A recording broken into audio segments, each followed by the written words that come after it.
We're going to start our healthy chocolate blackout cupcakes by mixing all of our dry ingredients in a bowl. We'll mix it until it's all smooth and there's no more lumps. Next, we'll add our wet ingredients. We've got a half a cup of unsweetened plant milk. Here's 1 egg swap. Remember to reconstitute your egg swap with hot water. Here's 1/2 cup of hot coffee. Now I'm using decaf because I'm caffeine sensitive. If you hate the taste of coffee, just omit the coffee. You don't need to use it. You can use boiling water instead. Here's 1/4 cup of olive oil.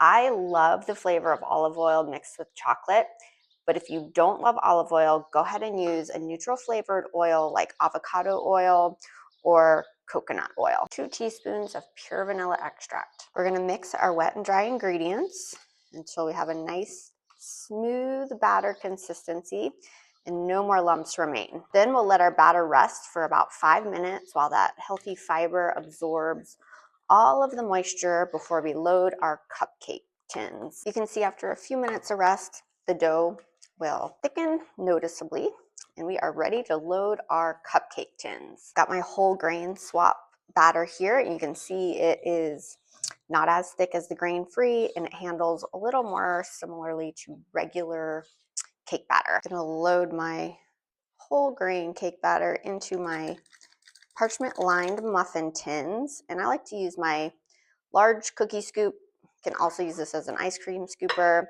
just to make sure I get even allotments into each tin. I've got my oven preheated to 350 degrees. I'm gonna bake my whole grain swap chocolate blackout cupcakes for about 22 to 23 minutes. Loading my grain-free dough into my parchment lined muffin tins. You'll see the dough is quite a bit thicker, and you should get 12 cupcakes, so make sure you don't put too much in each tin. Our grain-free chocolate cupcakes are going to bake at 350 degrees for about 25 minutes. To make my sugar-free chocolate frosting, I'm going to pour 1/4 cup of melted coconut into a bowl, and then 1/3 cup of very well stirred room temperature butter swap. And I'm going to combine these 2 ingredients together until it's nice and smooth. And the coconut oil is just going to help stabilize our frosting. Once it sits in the refrigerator, it'll be nice and hard and very similar to a chocolate ganache. So you have this nice, smooth, drippy coconut oil butter swap mixture. Now we're going to use our hand mixer and mix this until it's nice and fluffy.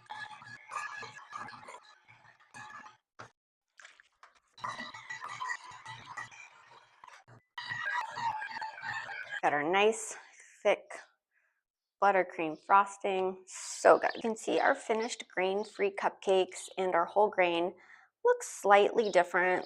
So our grain-free did, once they're cooled, actually fell a little bit in the center, but please don't worry. Their texture, once they chill in the fridge overnight, will be so perfect, and these are really delicious. And the fact that the center falls a little bit just makes a nice little bed for your frosting. So don't fret, it's normal. They will still taste and come out amazing. Our whole grain cupcakes do not fall at all. They come out nice and fluffy.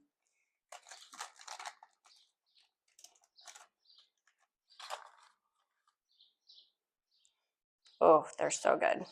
Both of them will come out so good. They just look and feel a little bit different. Here's our grain-free cupcake. You can see the center fell a little bit, but they're cool. They're going to be perfect once they have the overnight chill in the fridge. Still a nice, cakey, airy, light chocolate cupcake. Here's the easy way to frost. So I'm just having my small cookie scoop.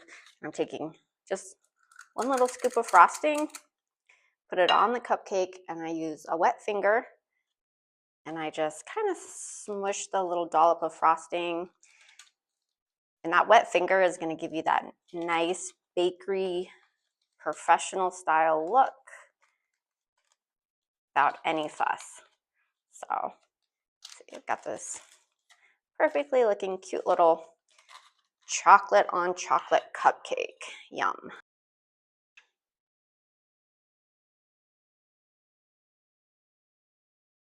And finally, I'm just going to top each cupcake with a few raw cacao nibs. And these are just fermented cocoa beans that are chopped, so completely unadulterated, healthy, raw chocolate. And it just adds that nice little crunch